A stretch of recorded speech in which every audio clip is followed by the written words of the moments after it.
dit est-ce que tu veux faire une petite intervention? Je dis mais je vais parler de quoi?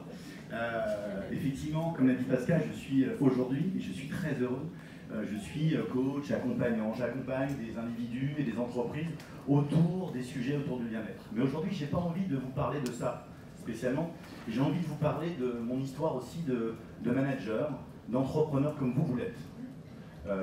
Mon parcours, il a commencé une vingtaine d'années dans le monde de la communication et de l'événementiel. J'avais mon entreprise, j'avais des équipes, j'ai géré des équipes de 10 à 50 personnes, et aujourd'hui je suis dans l'accompagnement. Et dans mon parcours, depuis 20 ans, j'ai eu des beaux succès. Je suis très content, j'ai eu des beaux succès, mais j'ai aussi rencontré beaucoup de résistance, de blocage et d'incertitude. Et au fil du temps, au fil de ma carrière, j'ai compris qu'il y avait peut-être des choses que je ne faisais pas. Et donc, j'ai essayé d'apprendre des nouvelles clés pour pouvoir réussir et pour pouvoir m'aligner un peu plus dans ma vie pour atteindre des choses qui vont me donner aussi des étoiles plein dans les yeux. Et c'est ce que je vais essayer de vous partager aujourd'hui. Donc c'est vraiment un partage plutôt de manager comme vous l'êtes. Et donc j'ai retenu, alors j'aurais pu dire 15 clés, 20 clés, 30 clés. J'ai essayé d'être un petit peu concis parce que je pourrais rester 2 heures à parler, je me connais. Donc je vais vous raconter quelques clés de l'expansion pour construire ses rêves, parce qu'on parle bien de ça. La première, et je l'ai déjà entendu tout à l'heure dans le premier témoignage, c'est l'envie. Alors de quoi ai-je réellement envie? Quel est mon objectif? Quel est mon but? Je sais que cette question, vous vous la posez très souvent, mais c'est une question fondamentale, parce que quelquefois on se fait des mirages, quelquefois on se fait des leurres, tout simplement. Donc je pense que la première chose peut-être que l'on doit faire, c'est prendre le temps d'introspection, de se dire qu'est-ce que j'ai vraiment envie de faire, qu'est-ce qui me fait vibrer, pourquoi j'ai envie de me lever le matin. Parce qu'il est vrai, et j'ai senti déjà ça dans les témoignages, quand on sait pourquoi on se lève le matin, c'est beaucoup, beaucoup plus facile. On a ce fameux flow, vous avez entendu parler, cet engagement de tous les jours qui fait que c'est beaucoup plus simple. Et quand on rencontre une difficulté, ça passe beaucoup mieux. Donc, comment faire? C'est vrai que c'est pas toujours simple. Moi, j'ai rencontré des gens dans ma carrière, même je me rappelle, un jeune homme en vacances qui avait 13 ou 14 ans, il voulait étudier les nuages. Waouh! Il avait déjà, lui, de son côté, une envie très très précise de faire ce métier-là. Là, effectivement, c'est beaucoup plus simple. Mais il ne faut pas se tromper. 90% de la population n'est pas comme ça. Quelqu'un qui est passionné par la musique, la peinture très tôt, c'est très, j'ai pas dit que c'était facile d'entrer, c'est beaucoup plus simple. Mais 95%, on n'est pas comme ça. Donc, il faut qu'on arrive à faire ce boulot. C'est un boulot qui est en France assez créatif. C'est un boulot qui est assez sympa. Je sais que vous avez fait des ateliers il n'y a pas longtemps là-dessus, sur les fameux Dream Board, Vision Board, c'est vachement important. Mais prenons le temps de refaire cette introspection, de se dire qu'est-ce que j'avais envie de faire. Souvent, on peut repartir même quand on était comme ça, hein. Adolescent, qu'est-ce que j'avais envie de faire? Reposons-nous ces questions-là. Le fameux why, le fameux pourquoi. Aujourd'hui, dans les entreprises dans lesquelles moi j'interviens, ils se reposent même cette question pour les boîtes. Pourquoi j'avance? Aujourd'hui, les salariés des sociétés veulent savoir pourquoi on avance. Quels sont le sens de ce que les boîtes, pourquoi les boîtes nous payent en gros, mais pourquoi on avance. Mais dans nos vies, c'est exactement pareil. Alors je sais qu'ici, vous avez commencé à faire ce choix, mais ce n'est pas quelque chose qu'on fait d'une façon toujours automatique. Il faut continuer à l'affiner. Donc le fameux but, le fameux sens, le fameux... Je crois que c'est très important. Pour moi, c'est la clé numéro 1. Il ne faut pas être trop pressé, mais il faut vraiment passer ce temps. Alors moi, je fais beaucoup travailler sur ma liste des envies. Je fais beaucoup les faire travailler de vision board. Et prenez le temps de le faire, affinez. Qu'est-ce qui me fait rêver? Et je pense que vous avez eu raison de le faire, ce vision board. Moi, tous les jours, je le regarde. Tous les jours, je le regarde. Je le modifie de temps en temps. Je le modifie parce qu'on avance. La vie, c'est de l'impermanence tous les jours. Et on avance réellement. Mais c'est important. C'est important de définir son envie. Pour moi, c'est une des clés numéro 1 que je me suis toujours fixé, c'est de toujours affiner mon envie, mon pourquoi et mon why. Deuxième clé, c'est d'être acteur. C'est-à-dire qu'au bout d'un moment, il faut se dire, je vais faire un pacte avec moi. C'est quoi le pacte que je dois faire avec moi? Le pacte, c'est, est-ce que j'ai vraiment envie de devenir la meilleure version de moi-même? Est-ce que j'ai vraiment envie d'atteindre mes rêves? C'est pas une petite chose de dire au bout d'un moment de se regarder, c'est vraiment un acte, limite de mettre devant une glace en disant je vais pouvoir y arriver, je veux vraiment devenir acteur de ma vie. Fini de dire que c'est la faute des autres. Fini de dire que c'est parce que j'ai pas eu de chance. Non. Nous avons la possibilité de devenir acteurs de nos vies. Mais c'est une vraie décision que l'on doit prendre avec soi. C'est hyper important. Je vais raconter une petite histoire. C'est une histoire avec Socrate, que je n'ai pas connue, vous pouvez imaginer. Il y a un de ses élèves qui vient le voir et lui dit « C'est quoi les clés de la réussite ?» Alors Socrate lui dit « Viens voir, viens voir. » Il l'emmène près d'un ruisseau et il lui met la tête sous l'eau. La tête sous l'eau réellement. Qu'est-ce qui se passe? Il étouffe un petit peu, il le sort, il lui dit « De quoi tu avais vraiment besoin quand tu avais la tête sous l'eau ?» Ben, j'avais besoin d'air. Alors quand tu voudras vraiment réussir autant que tu voulais avoir de l'air, là tu pourras réellement réussir. Il faut véritablement aujourd'hui se dire que c'est pratiquement une question, une obsession de vouloir y arriver. Une obsession de réaliser la meilleure version de soi-même. C'est pratiquement, j'exagère un peu, une question de survie. Mais c'est bien de se mettre dans cet état d'esprit-là. L'envie et être acteur de sa vie pour donner la meilleure version de soi-même, et on en est tous ici capables.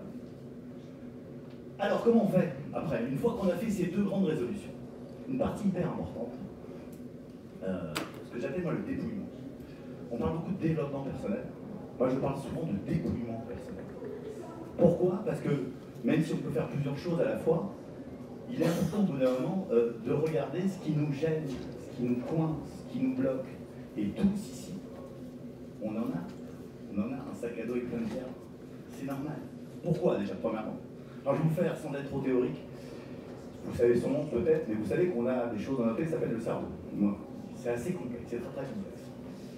Et la première chose que l'on sait, c'est que tous les jours, on a 60, 90 000 pensées, c'est pas très clair encore, vous avez dû déjà l'entendre, et 90% de nos pensées sont les mêmes chaque jour.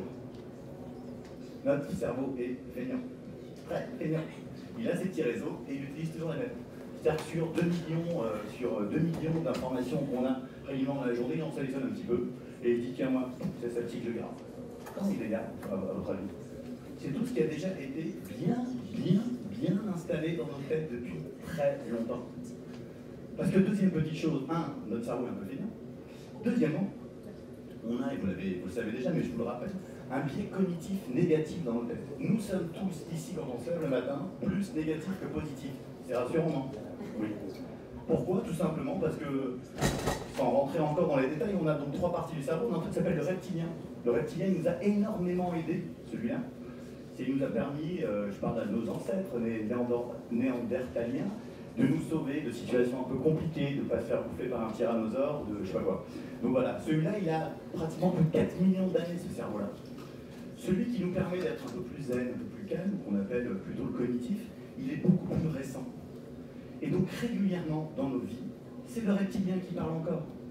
Ça fait que 5000 ans qu'on est sédentaires, civilisés. Mais avant, on n'était pas du tout comme ça. Donc aujourd'hui, c'est simplement un constat, et c'est bien de le savoir, parce que moi, personnellement, quand je l'ai appris, ça m'a énormément déculpabilisé. Je me suis dit, ouais, Christophe, tu en vois souvent quand même du négatif, quand même. Ouais, Christophe, tu en vois souvent quand même de l'anxiété, un peu, quand même. Mais c'est un petit peu normal. Moi, personnellement, ça m'a fait du bien de le savoir. Réellement. Donc, ça, c'est simplement déjà un constat.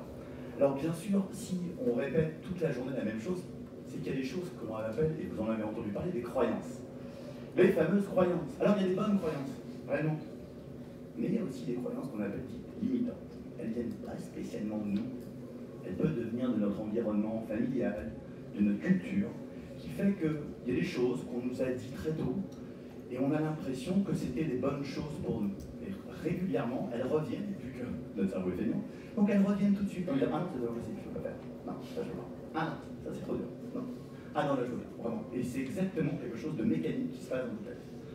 Et donc il va falloir y aller, s'en occuper un petit peu de ces croyances limitantes. C'est vachement important. Alors bien sûr, moi j'ai des ateliers sur des parties-là qui sont vachement importantes, mais ces croyances limitantes, et derrière même il peut y avoir des blessures, il faut commencer à les visiter. Parce qu'aujourd'hui, celui qui pense qu'il peut faire fi de ne pas regarder ces zones un peu sombres et un peu d'ombre, c'est impossible. C'est le même vase. La joie et la tristesse, ça circule dans les mêmes choses, exactement. Donc, aujourd'hui, il va falloir aller à la rencontre de nos peurs, de nos émotions négatives. Il va falloir aller les rencontrer, aller les affronter. C'est pas toujours agréable. Mais c'est ça, commencer à faire un dépouillement personnel. Si je veux devenir la meilleure version de moi-même, il va falloir aussi que je me rencontre et que je rencontre mes ombres. Et cette partie est très importante. Bien sûr qu'elle est difficile. Bien sûr qu'elle est très dure quelquefois. Moi, j'ai passé des moments très compliqués parce que je me suis dit, wow, parce que déjà j'avais peur d'y aller, tout simplement. Honnêtement, j'avais peur d'aller me faire peur. Mais c'est la seule façon de pouvoir rencontrer quelque chose de positif. Et dans nos travails, dans votre travail, vous avez des moments où ça résiste. Et quand ça résiste, ça persiste. Donc il va falloir y aller. Donc ce travail de dépouillement, bien sûr, il ne se fait pas en une journée. Ça peut prendre même une vie. Mais c'est pas grave. Quand on commence à être sur le chemin, on se rend compte qu'il y a des libérations qui se passent. Donc le travail de dépouillement personnel, je pense qu'on le fait toute sa vie, mais il est important à un moment de se dire, si je veux vraiment aller dans le truc, il va falloir que j'aille le regarder, me libérer. Libérer, renoncer à certaines choses. C'est hyper important. Alors, je ne vais pas rentrer trop dans cette partie-là, parce que vous pouvez imaginer, quand on parle de croyances limitantes, de peur, d'émotions, de blessures, c'est un thème réellement, entièrement, qui en met toute une vie. Mais en tout cas, le message que je voulais vous faire passer, c'est que vous ne pouvez pas faire l'économie de ne pas regarder vos ombres. Derrière une peur, il y a toujours une solution. C'est derrière l'ombre qu'il y a la lumière, toujours. Et ça, c'est très important. Donc, n'ayez pas peur de vos peurs. N'ayez pas peur de vos blocages. Bien sûr, vous pouvez le faire seul, mais vous pouvez le faire en vous faisant accompagner, en étant avec des gens bienveillants autour de vous. Mais c'est réellement, en tout cas, quelque chose que j'ai appris. J'ai trop surfé, c'est vraiment ça, j'ai trop surfé et évité mes failles pendant des années. J'avais des succès, j'avais vraiment des succès. Mais je faisais gaffe en me disant, là-dessus, je suis pas très bon. Et donc, j'essayais d'éviter les failles que je connaissais chez moi. Quoi qu'il arrive, évidemment, vos failles vous rattrapent. Donc, regardez. Ça, c'est la troisième clé qui me paraît importante. La quatrième, bien sûr, après pendant un dépouillement personnel, on peut, et j'ai entendu parler dans les témoignages tout à l'heure, du développement personnel. C'est très important. Il faut se remettre dans une posture de néophyte, comme un apprentissage. J'étais un très mauvais élève, hein, je vous laisse avec vous, j'étais même feignant. Aujourd'hui, j'ai pris des prises de conscience que toujours vider tout ce que j'ai appris pour pouvoir toujours me développer, apprendre, me former, c'est hyper important. Je l'ai entendu tout à l'heure, je pense que c'était dans le deuxième témoignage, je crois que c'est Naïma qui en parlait. J'espère ne pas écorcher ton prénom. Je pense que tu parlais de développement et de rencontre avec des livres. C'est hyper important le développement, ce qu'on appelle le développement personnel, la formation. Tout, moi je dis pratiquement tous les jours. Aujourd'hui, j'ai une hygiène aujourd'hui, ça me fait énormément plaisir. Et mon épouse me le dit souvent, je passe pratiquement tous les jours à apprendre une nouvelle chose. Pas pour devenir un sachant, je m'en fous de ça. Le problème, c'est pas devenir un sachant, je ne suis pas un sachant. Mais ça me fait du bien, parce que ça m'ouvre les esprits. Un néophyte est toujours en meilleure santé que quelqu'un qui croit savoir. Donc voilà, le développement personnel, c'est déjà ça. Deuxièmement, un truc qui me paraît aussi important, c'est qu'il faut s'entraîner à devenir meilleur. Quand on a parlé tout à l'heure de biais cognitif négatif, la grande chance que l'on a, c'est que notre cerveau, bien sûr, il nous joue des tours parce qu'il est plus négatif que positif, mais on vient d'apprendre, on apprend depuis quelques années, par la neuroplasticité, que notre cerveau, c'est comme un muscle. C'est pas un muscle, mais c'est comme un muscle. Donc il est possible, avec de l'entraînement, ce que j'appelle le fitness du mind, de lui réapprendre à voir les choses un peu positives. Mais c'est un véritable boulot. Véritable boulot. Il est possible, et ça c'est du développement personnel, de se dire, ok, je sais que mon cerveau il est comme ça, mais je peux lui apprendre à fonctionner différemment. Et pour cela, il va falloir qu'on ait des nouveaux comportements. Déjà, on va affirmer les choses, beaucoup plus affirmer des choses. Oui, je peux y arriver. Le fait de se dire déjà que l'on peut faire des choses, notre cerveau, il n'est pas compte, il n'est pas si filant que ça, il comprend ça. Et il dit, ok, si tu me dis chaque jour que je peux y arriver, je vais commencer à créer un schéma neuronal en disant, je vais y arriver. C'est pas plus compliqué que ça, entre guillemets, sauf qu'il faut le répéter énormément, énormément. On a parlé donc d'affirmation, on a parlé de visualisation. Le vision board, c'est exactement ça. Vision board, c'est chaque jour, c'est les sportifs de haut niveau qui l'ont utilisé au départ, vous le savez, et plutôt ceux qui faisaient la descente au ski ou les coureurs automobiles, ils visualisaient un petit peu leur trajet, et le fait de visualiser au bout d'un moment, pareil, faut que le cerveau, il fait des nouveaux schémas neuronaux. C'est vachement important. Donc, voilà. On parle souvent des kiffs, vous avez entendu parler, il y a des bouquins très connus de Florence Servan-Schreiber qui parlait des 3 kiffs par jour, mais elle a tout à fait raison. Moi, c'est pas elle qui l'a inventé, d'autres gens aussi, mais peu importe.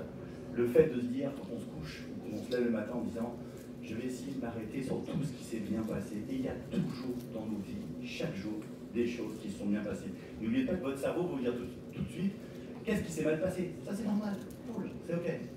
Mais si vous pouvez aussi lui dire, hé, t'as vu ça comme il était beau ce coucher de soleil? Waouh! T'as vu le petit oiseau qui s'est posé sur la fenêtre? Oui, c'est un peu romantique, je suis un peu comme ça. Mais bon, non, mais il y a plein d'autres choses. T'as vu là, au téléphone, j'étais vachement bien tout à l'heure, je me suis senti hyper bien. Ça, c'est des choses comme ça, des petits kiffs que l'on se fait chaque jour. Et je vous assure que ça marche. Vous avez devant vous un garçon à la base très, très anxieux. Je faisais des crises d'angoisse à 18 ans, donc je sais ce que c'est le business du négatif, vous voyez ce que je veux dire, vraiment. Je sais de quoi je parle. Pourtant, j'avais de l'énergie de vie, pourtant j'étais un peu souriant, mais j'avais tout le temps ça. J'ai, bien sûr, des moments un peu plus difficiles, mais j'ai appris à devenir un peu plus positif. La première chose que j'ai fait, c'était un peu simple. À l'époque, j'étais un peu speed, parce que je travaillais dans la pub, donc on était plus les pubs, on était un peu speed. Donc je me rappelle, après, je courais rendez-vous en rendez-vous, j'avais à l'époque une voiture, et j'avais jamais le temps, j'étais toujours pressé. Et donc j'avais l'impression que les gens étaient lents, tatati, tatata, tatata. Je ne raconte pas le garçon que je devais être à l'époque, mais j'étais comme je pouvais être à l'époque. Et à un moment, j'ai commencé à me dire, et si tu apprenais à freiner un peu, et par exemple, un truc assez magique, à freiner au passage piéton. Quel bonheur! Quel bonheur! Qu'est-ce qui se passe à chaque fois qu'on freine avec sa voiture un passage piéton et qu'on regarde le piéton qui va passer? 99,9% du temps, il vous fait quoi? Wow. C'est magique. J'avais pas vu avant. J'avais vraiment pas vu. Mais ça, c'est relativement, c'était un peu nouveau. Et j'ai commencé à le faire tous les jours. Et ces petites choses de tous les jours, parce que c'est des petits parents, on parlera tout à l'heure, c'est qu'au bout d'un moment, ça change de trois trucs quand même dans la vie. Et moi, je savais pas tout ça avant sur les neurosciences, le cerveau, tout ça. Mais ça marche. C'est qu'aujourd'hui, déjà, bon, déjà, je prends plus de voiture, mais bon. Mais je me dis, ouais, c'est beaucoup plus facile de sourire parce qu'en général, t'as un sourire. Donc, t'es trop con de pas le faire, entre guillemets. Donc voilà, donc c'est des choses qui sont importantes. Le développement personnel, ça me paraît aussi important de s'entraîner, l'entraînement, de s'entraîner. Voilà. Donc, penser au fitness du mind. Moi, je parle souvent, ça me paraît assez important. Dans le développement personnel aussi, il y a une chose que l'on fait très peu. Il y a des statistiques qui sont un peu bizarres. C'est qu'il y a un salarié sur deux en Europe qui n'est pas en contact avec ses forces et ses talents. Moi, j'étais très surpris quand j'ai appris ça. C'est qu'au bout d'un moment, il faut savoir en quoi on est fort. C'est quoi notre talent? Alors, c'est vrai qu'à l'école, on nous a dit, on nous a souvent dit, on nous a comme tous dit, t'es pas bon là, toi, hein? Toi, t'es pas bon là. On nous dit rarement, toi, t'es fort là. Ça, c'est un vrai problème. Mais c'est vrai qu'aujourd'hui, il est important, c'est un petit peu comme les envies, de se reconnecter avec son talent, avec ses forces. Alors bien sûr, c'est encore un travail d'introspection. On peut se faire aussi aider par des gens autour de nous en disant « je suis fort dans quoi, moi, à ton avis? Je sais pas, je suis organisé, je suis un bon communicant, je sais pas. Mais en tout cas, redéfinir, mais c'est un vrai travail. Hein. Quand je vous dis ça, c'est un vrai travail de se dire quelles sont mes forces et mes talents. C'est hyper important. Pourquoi c'est déjà hyper important? Parce que déjà, ça va vous permettre d'avoir un peu plus confiance en vous.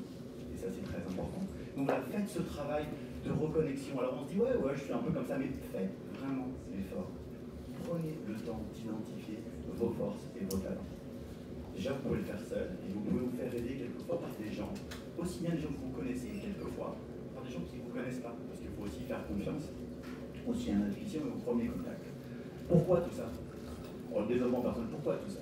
Parce qu'une des choses qui est importante dans le développement personnel, c'est de commencer ou de recommencer à s'aimer. Toujours, d'avoir une belle estime de soi.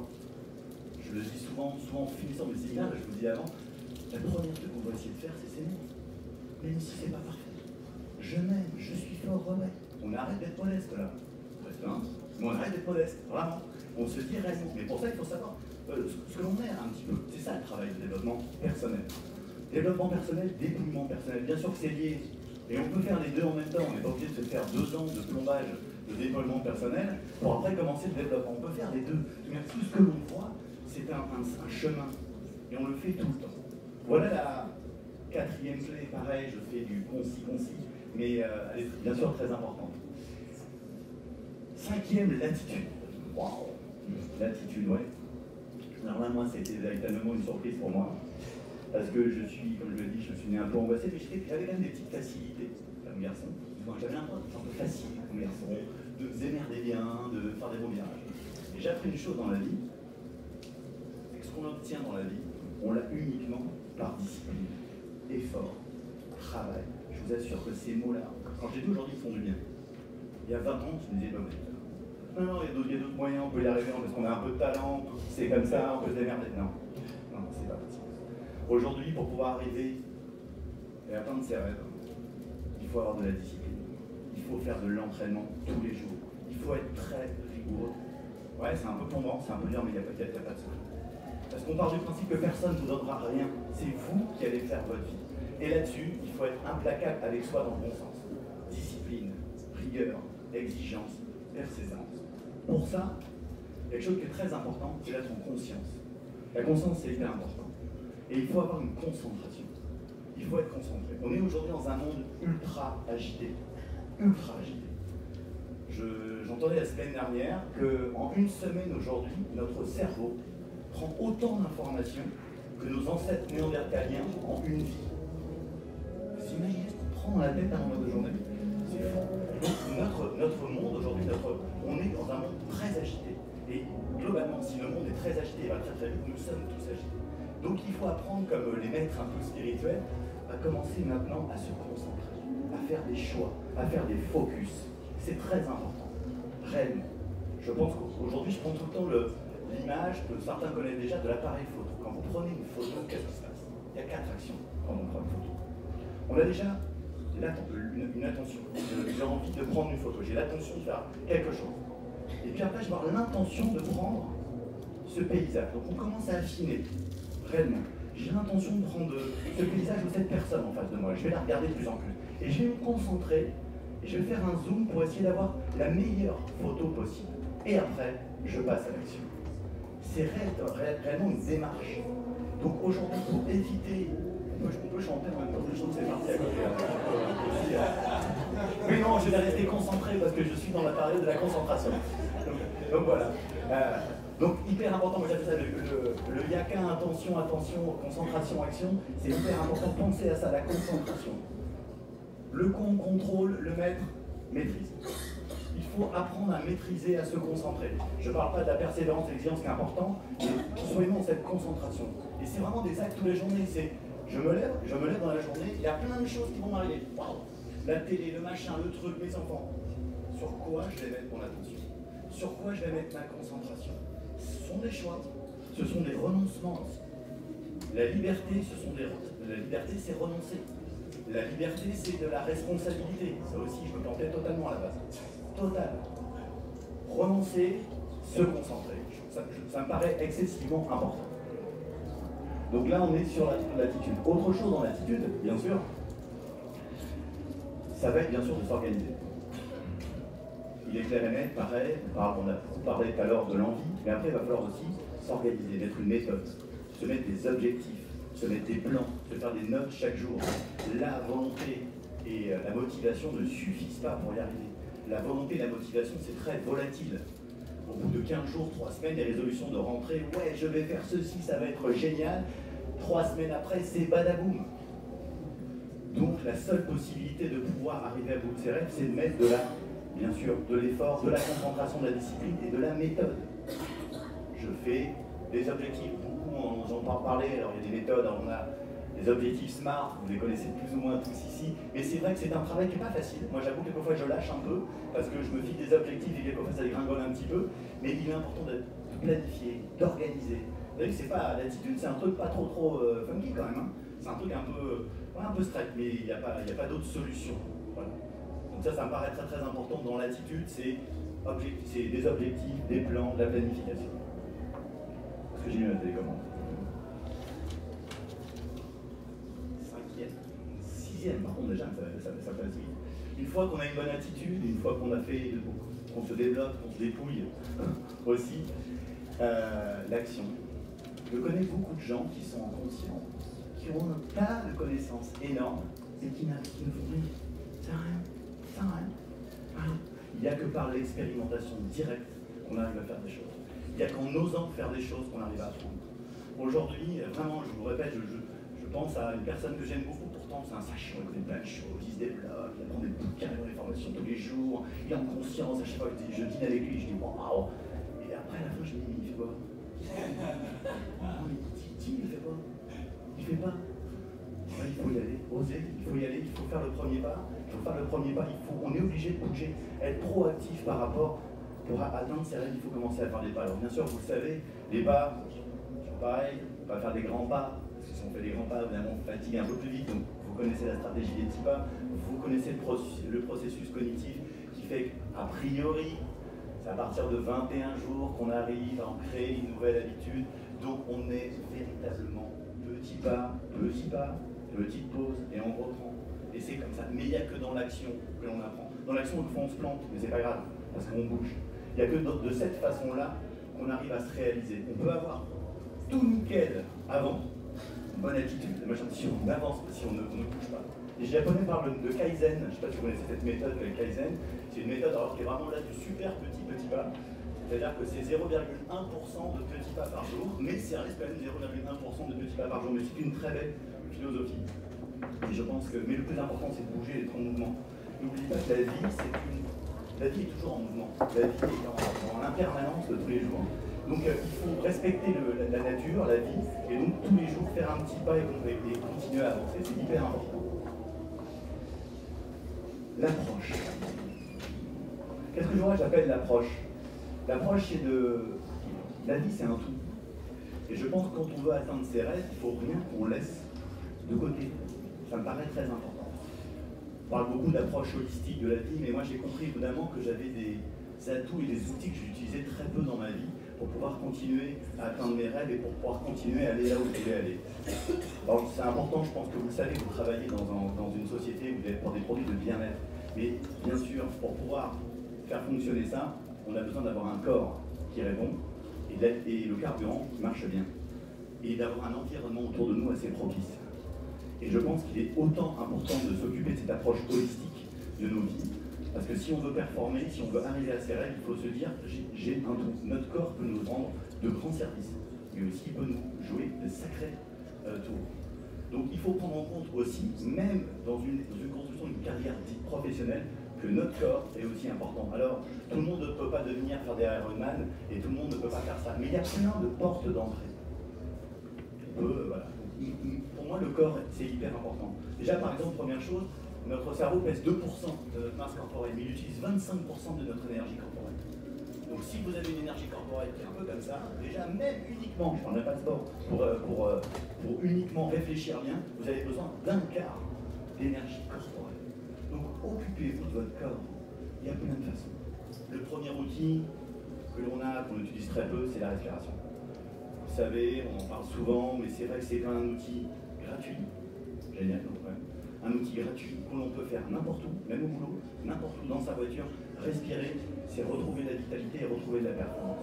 On ne respire pas assez tous les jours. Beaucoup de gens respirent du haut, il faut respirer par le bas. On peut faire des soupirs, on peut faire plein de postures qui nous détendent au niveau de la respiration. Pensez à ces petites choses-là. Je ne suis pas là pour faire une démonstration sur le sport, mais vous avez, le corps est un véritable allié et très régulièrement, il est souvent dans nos sociétés, alors ça dépend, mais un petit peu bafoué, ou alors il est trop surmené. Donc pensez à l'approche holistique. Bien sûr, le carburant, mais ça vous le savez, vous avez des super produits chez Forever en complément alimentaire. Pensez à tout ça, c'est hyper important. Je pense que vous êtes tous, à mon avis, chargés de probiotiques et d'oméga 3, d'artici et machin. Non, mais c'est vrai que c'est hyper important. Vous savez que notre alimentation aujourd'hui est beaucoup plus pauvre qu'avant. Je prends toujours l'exemple qu'aujourd'hui, vous connaissez que la valeur nutritive aujourd'hui d'une pomme, il faut manger 150 pommes aujourd'hui pour avoir la valeur nutritive d'une pomme des années 50. Donc même si on est bio, même si on a son petit maraîcher, et même si on a nos petits trucs aujourd'hui, malheureusement, notre alimentation est un petit peu plus pauvre qu'avant. Et donc aujourd'hui, il faut faire attention à ne pas être carencé. Parce que quand on performe pour aller au bout de ses rêves, on a besoin d'être en top forme réellement. Donc de la vitamine D, du magnésium et toutes ces choses-là. Vous le savez, mais je vous le redis que c'est hyper important. L'environnement aussi. L'approche, c'est votre environnement. Je vis, entre guillemets, est-ce que je vis dans un endroit qui est calme, où je peux me ressourcer? Est-ce que j'ai des gens autour de moi qui me soutiennent? On en parlera tout à l'heure. Mais c'est très important aussi l'environnement. La deuxième chose aussi, c'est l'équilibre dans l'approche. On a ceux ou celles qui réussissent souvent, c'est pas celles ou ceux qui bossent 14 heures par jour. C'est faux. Il y a pas mal de bouquins que vous avez peut-être pu lire ou autres, il y a des gens, il faut aussi respecter les équilibres. Avoir un équilibre de sa vie de famille, un équilibre avec sa vie personnelle de loisirs. Il est important aujourd'hui de trouver dans cette approche-là, de se dire, pour que je puisse performer et atteindre mes rêves, j'ai besoin d'avoir un équilibre. Maintenant, si on est bien concentré, qu'on est très persévérant sur les 5 ou 6 heures de travail que l'on fait, ça peut être largement suffisant que d'essayer de travailler 15 ou 16 heures par jour. Pourquoi? Parce que tout simplement on fatigue. Aujourd'hui, on a besoin de pauses, on va dire. On a les pauses passives. Les pauses passives, c'est le sommeil, bien sûr, hyper important. On a les pauses qui peuvent être écouter de la musique, mais ça, c'est des pauses hors de travail. Mais on a besoin de faire des pauses. Notre corps, pour être plus performant, a besoin de faire des pauses. Et moi, souvent, j'arrête pas de dire à des managers dans l'entreprise, la semaine avant-hier, j'étais dans un séminaire, je leur disais, à la Poste, exactement, ce sont des boîtes excessivement stressées comme Grand Télécom. Il y a malheureusement beaucoup de souffrance, beaucoup de suicides dans les boîtes. De prendre le temps que leurs équipes puissent prendre des pauses. Sans pause, au bout d'un moment, sans cet équilibre-là, on part au crash. Donc pensez aussi à ça, c'est vachement important dans l'approche. Après, aussi, dans l'approche, moi je souvent dis, ouais, il faut que je change tout dans ma vie, ouais, c'est super important, là j'ai pris la décision, je change tout. Waouh, cool aussi. Il faut mieux inclure qu'exclure dans un changement. Il y a toujours des bonnes choses que l'on veut garder. Gardez-les. C'est toujours une subtilité en fin de compte là dans l'approche. C'est moi je ne crois pas à la version je passe de A à Z. Non, on n'est pas comme ça. On est des navires. Essayons de regarder dans notre approche qu'est-ce qui est bon pour nous que l'on veut garder et qu'est-ce que l'on veut changer. Ça me paraît hyper important dans l'approche. 8e clé, l'entourage. Moi seul, je pense qu'on n'y arrive pas réellement. Et que l'entourage est hyper important. Alors souvent, l'entourage, il peut être plombant. Et quand on fait un travail de dépouillement, quand on a vu en eux, quelquefois, on est dans un environnement qui est toxique. Et souvent, des gens qui font un chemin de développement personnel, de dépouillement personnel, se rendent compte que sur leur route, au bout d'un moment, ils commencent à ne plus voir des gens qu'ils voyaient avant. Pourquoi? Parce qu'ils sont en train de se détacher de tout ça. Et je pense qu'il est très important pour pouvoir atteindre ses rêves, de faire très attention à son entourage. C'est-à-dire au bout d'un moment, d'être en conscience et de se dire, cette personne, elle est bonne pour moi, elle est bienveillante, elle est optimiste, elle m'inspire, elle me veut du bien, et elle peut m'aider. On ne veut pas dire sous influence, hein, attention, gardons notre libre arbitre. Tandis que cette personne, et sans trop la juger, elle est peut-être un peu moins bonne, elle est peut-être un peu plus endormie que moi, et je vais, c'est pas une question de s'éloigner au niveau de la distance, mais je vais me détacher d'elle pour qu'elle ait moins d'emprise sur moi. Parce que c'est tout à fait possible. La qualité de l'environnement est très importante, réellement. Faites des alliances aussi. Au lieu de s'associer, faire des boîtes en s'associer, faites des alliances avec les gens. Moi, je sais qu'aujourd'hui, c'est un truc que j'aime bien les gens aussi, comme vous, j'imagine, et c'est avec les gens que je vais pouvoir arriver à en faire plus mon métier. C'est évident. Mais je fais très attention. J'ai perdu beaucoup de gens. Enfin, j'en parle, c'est un peu dur. J'avais des gens, c'était des amis, et je me dis, aujourd'hui, si je rencontrais ces gens aujourd'hui, ce ne seraient pas mes amis peut-être. Je les rencontrerai plus. Donc, c'est la vie. Alors aujourd'hui, j'ai pris un peu de détachement. C'est ma famille. D'ailleurs, je vois des gens aujourd'hui depuis 20 ans, ça reste ma famille. Je les vois moins. Et j'ai pas le choix parce que quand je les vois aujourd'hui, mon énergie, ils me plombe pas. Mais honnêtement, leur énergie n'est pas bénéfique par rapport aux objectifs que je me suis fixés dans ma vie. Donc, faites très attention aussi à l'entourage. Ça, c'est une partie un peu plus spirituelle pour moi qui me paraît hyper importante. Et je pense on sort d'un monde aujourd'hui, on est sur, quand je parle d'un monde, c'est pas au mois près, à l'année près, mais je pense qu'on est dans la fin d'un paradigme aujourd'hui, qui a commencé peut-être quoi, la Renaissance. On s'est beaucoup occupé de notre nombril, nous, les hommes. Et donc on a utilisé un peu tout ce qu'on voulait, on a un peu saccagé un peu tout ce qu'on voulait, on a pris un peu des... Non mais c'est exactement ce qui s'est passé, c'est pas grave, c'était comme ça, il fallait faire comme ça. Donc aujourd'hui on est en train de sortir de ce paradigme et on se dit, est-ce que je vais finir de faire le tour de mon bocal et de me regarder un petit peu le nombril? Est-ce qu'on ne doit pas faire quelque chose qui nous dépasse un peu plus que notre propre vie? Et moi, je pense que c'est bien, même dans la construction de ces rêves, c'est de dire, est-ce que le rêve que je me fixe, il ne me dépasse pas moi? Je pense qu'il est important de prendre ça.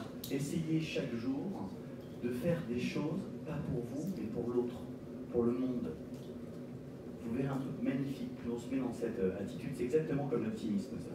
Le travail, c'est plus on se comporte comme ça, plus au bout d'un moment, la vie vous renvoie des cadeaux. Je pense qu'aujourd'hui, la contribution, c'est ça. C'est consacrer du temps à donner de son temps, de son énergie, de son talent aux autres, à la vie, on va dire, un peu ésotérique, mais bon, pourquoi pas, on va le reprendre. Je pense que c'est hyper important aujourd'hui. Déjà, c'est un discours pour nous, pour nos jeunes générations. Je pense qu'on a vu tout à l'heure des jeunes milléniaux excessivement percutants, mais je pense que c'est hyper important. On a besoin aujourd'hui de ça. Donc cette contribution aujourd'hui, ne pensez pas que vous allez perdre du temps par rapport à vos rêves. Au contraire, ça va vous servir énormément. Voilà les 9 clés. J'en ai une dernière qui est complètement un peu différente, mais hyper importante. C'est aussi se foutre la peine de lâcher prise. Vous voyez, donc tout le contraire de ce que je viens de dire, c'est-à-dire discipline, exigence, développement. Mais n'oubliez pas une chose quand même, très importante. Nous sommes tous, et tant mieux, des êtres imparfaits. Alors bien sûr qu'on essaye de faire de notre mieux, et ça c'est important. Mais foutez-vous la paix. Il y a des moments aussi, il faut s'accorder du vide. Il faut s'apporter, moi je l'appelle du vide fertile. Parfois les gens disent, ah, il ne se passe plus rien. C'est bon, c'est bien. Quelquefois il ne se passe rien parce qu'il se passe quelque chose, tout simplement. Donc foutez-vous un petit peu la paix. Il y a un philosophe qui s'appelle Frédéric Vidal qui parle beaucoup de ça aujourd'hui dans son créneau. Il parle beaucoup de foutez-vous la paix. Oui, arrêtons aussi trop d'injonctions. Nous ne sommes pas là pour devenir parfaits. On est là simplement pour s'aligner, d'être un peu plus clair et de faire de notre mieux. Ça c'est important. Donc voilà, un peu, la dernière clé pour moi c'est un peu aussi quelquefois je me mets un peu d'injonction, je ne vous cache pas, quelquefois je me dis waouh Christophe, ton planning, tes objectifs, ton exigence, concentration, c'est super, tes peurs tu les as mis là, la peur c'est la solution, je fais tout ça réellement. Quelquefois je sais, et je me fais aider par ma femme qui me dit Christophe, cool un peu non? Et elle a raison, elle a entièrement raison. Donc pensez à cette dernière clé, ça me paraît assez important de aussi savoir y aller un peu cool. Donc voilà, je ne sais pas si ces clés pour vous vous auront apporté certaines choses, ou alors des rappels ou des déclics. En tout cas pour moi, elles sont essentielles et elles m'animent tous les jours encore. Très sincèrement, tout ce que je vous dis, j'essaie de l'appliquer encore tous les jours, parce que vous savez que le plus important c'est le chemin et non pas la destination dans tout ce que l'on fait aujourd'hui. Et donc voilà, donc je voulais en tout cas vous souhaiter plein de belles choses. La dernière phrase que je voulais vous dire, c'est qu'aujourd'hui, quand on change, on ne peut pas changer le monde. Moi, j'y crois pas. Il y a une chose que l'on peut faire, c'est changer son attitude et ses actes. Et ça, on en a la responsabilité, on peut le faire. Donc voilà. Je vous remercie de votre écoute. Merci.